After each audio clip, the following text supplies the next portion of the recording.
வணக்கம் ஃப்ரெண்ட்ஸ், நான் உங்களுமா. எல்லோரும் எப்படி இருக்கீங்க? உங்களுக்காக இன்றைக்கி ஒரு அட்டகாசமான ரெசிபி கொண்டு வந்திருக்கேன். என்னென்னு தெரியுதா? இதோருக்கு பாருங்கள், நம்மளோட ஹீரோ இன்க்ரீடியன்ட் கேரட்டை துருவி வச்சுருக்கேன், ஆனியன் கட் பண்ணி வச்சுருக்கேன், பொடிசாக கொத்தமல்லி எடுத்து வச்சுருக்கேன். இது வந்து பார்த்திங்கன்னா மிளகு ஜீரகம். இதுதான் வந்து டேஸ்ட் மேக்கர். இதை தவிர நம்ம இன்றைக்கி முக்கியமாக மிளகாய் சேர்க்கலை, பச்சை மிளகாவும் சேர்க்கலை, காஞ்ச மிளகாவும் சேர்க்கலை, மிளகாய் தூளும் சேர்க்கலை. அதுக்கப்புறம் இதோருக்கு பாருங்கள் இட்லி மாவு. இதை வந்து நம்ம வச்சு இன்றைக்கி ஒரு அட்டகாசமான கேரட் தோசை செய்யலாம். சரிங்களா? வாங்க எப்படி செய்யணும்னு பார்க்கலாம். ஃபஸ்ட்டு வந்து கொஞ்சம் இந்த டீப்பான இருக்கிற பாத்திரமாக எடுத்து வச்சுக்கோங்க. ஏன்னா அப்போ தான் வந்து நம்ம கிளறும் போது வெளியில் வந்து இதுவாகாது, ஸ்பில் ஆகாது. சரிங்களா? அதனால் ஃபஸ்ட்டு ஆனியன் சேர்த்துட்டேன். அதுக்கடுத்து எடுத்து வச்சுருக்கேன் கேரட்டையும் சேர்த்துட்டேன். Fully loaded with carrot. இது நீங்கள் ஒரு அடை சாப்பிட்டீங்க, ஒரு தோசை சாப்பிட்டீங்கனாலே போதும், உங்களுக்கு வந்து வயிறு வந்து ஃபுல்லாகிடும். சரிங்களா? இது ரெண்டு மூணுலாம் நீங்களே நினச்சாலும் இதை சாப்பிட முடியாது. ஏன்னா நான் நீங்கள் ஊற்றும் போது பாருங்கள் எப்படி இருக்குன்னு சொல்லிவிட்டு. இந்த மிளகு ஜீரகம் ரெண்டுத்தையுமே வந்து நான் இடித்து இப்போ இதை பவுடராக சேர்க்க போகிறேன். இதை வந்து டைரெக்டாக சேர்க்க போகிறதில்ல, பவுடராக தான் சேர்க்குறேன். சரிங்களா? கேரட் தோசையில் சேர்க்குறதுக்கு இந்த மிளகு ஜீரகம் ரெண்டுத்தையுமே இடிச்சிக்கிறேன். இதை நான் இன்றைக்கி வறுக்க கூட இல்லை, அப்படியே பச்சையாக தான் இடிச்சிக்கிறேன். அரோமா வந்து உங்களுக்கு நல்லாயிருக்கும். சரிங்களா? சூப்பராக இருக்கும். இதை இடித்து பவுடராக்கி சேர்த்துக்கலாம். ஓகேங்களா? பாருங்கள் ஃப்ரெண்ட்ஸ், இப்போ இடித்து வச்சுருக்கேன் இந்த மிளகு ஜீரகத்தை இதில் ஆட் பண்ணிடலாம். ஆட் பண்ணிவிட்டு இந்த மாவை நல்லா கலந்து விட்டுட்டு தோசை சுட வேண்டியதுதான் பாக்கி. ஓகேங்களா? பாருங்கள் ஃப்ரெண்ட்ஸ், இப்போ இந்த கேரட் தோசைக்கு நம்ம மாவு வந்து ரெடி பண்ணி வச்சுட்டோம். இது ஒரு 10 நிமிஷம் நல்லா ஊறட்டும். அதுக்குள்ளே வந்து இது நல்லா தயாராகிடும். நான் வந்து இதை கரண்டியில் கலக்காமல் கையில் தான் பிசைஞ்சிருக்கேன்.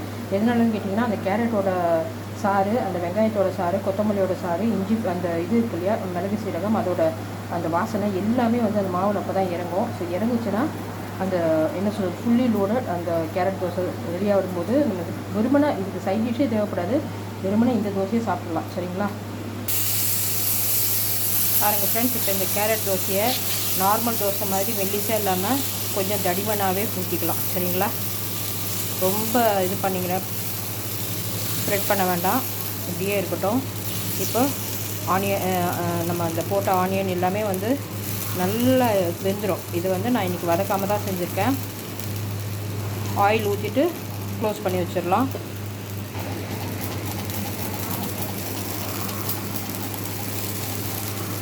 பாருங்கள் ஃப்ரெண்ட்ஸ், இந்த கேரட்டை வந்து நம்ம கேரட் வெங்காயத்தையும் வதக்காமல் நம்ம இந்த மாவில் கலந்ததால் இதை க்ளோஸ் பண்ணி தான் நீங்கள் வேக வைக்கணும். சரிங்களா? அப்போ தான் வந்து கேரட்டும் அந்த ஆவியிலே வெந்துடும். ஓகேங்களா? பாருங்கள் ஃப்ரெண்ட்ஸ், இப்போ இந்த கேரட் தோசையை நான் திருப்ப போகிறேன்.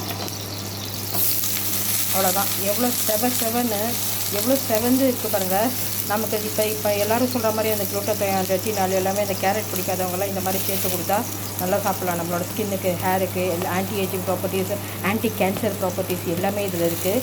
அதனால் நீங்கள் இதே மாதிரி செஞ்சு பாருங்கள். செஞ்சு பார்த்துட்டு எப்படி இருக்குன்னு சொல்லுங்கள். இந்த தோசைக்கு வந்து சைட் டிஷ் நான் சொன்ன மாதிரி சைட் டிஷ் தேவைப்படாது. இதை நாங்கள்லாம் வெறுமனையே சாப்பிட்ருவோம். சரிங்களா? இதுக்குன்னு தனியாக ஒரு சைட் டிஷ் யோசிக்க மாட்டோம். ஏன்னா நம்ம தேவையான அளவு காய்கறி இதில் நம்ம சேர்த்தாச்சு. ஓகேங்களா?